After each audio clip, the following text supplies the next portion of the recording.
प्रमाणित करचंती महाप्रभु कालिया। रखे हरि तो मारे किए, मारे हरि तो रखे किए। जहाकू रखिबे अनंत के करि पारे बलवंत।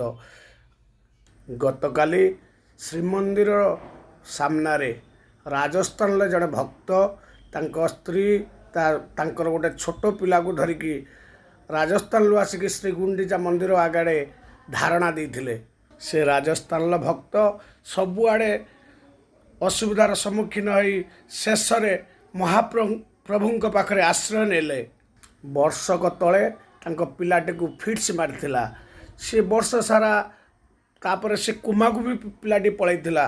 डॉक्टर शत चेष्टा करे भी साइंस शत चेष्टा कला भी तथापि पारिलानी। शेष सी आसी आमर महाप्रभु को सामने पिलाटी को गड़ाई देथिला। किछि समय जाइछि महाप्रभु को आश्रय जमी हे महाबाहु हे महाबाहु हे महाबाहु डाकी से समय भक्तर डाक शुणी से भाव विनोदिया सही पारि नथिले। आसी पिलाटी आपे आपे गोड़ हाथ हलैथिला। यह ही महाप्रभु कालियार आशीर्वाद। जय जगन्नाथ जय जगन्नाथ जय जगन्नाथ। या शेयर करंतु, समस्त भी जानतु महाप्रभुंकर महिमा। ये हूँ भावर ठाकुर। जहाँ पाखरे भाव अच्छी से निश्चित ता पाखरे पहुँचब। एथिरे तिले हेले संदेह नहीं। जय जगन्नाथ जय जगन्नाथ जय जगन्नाथ।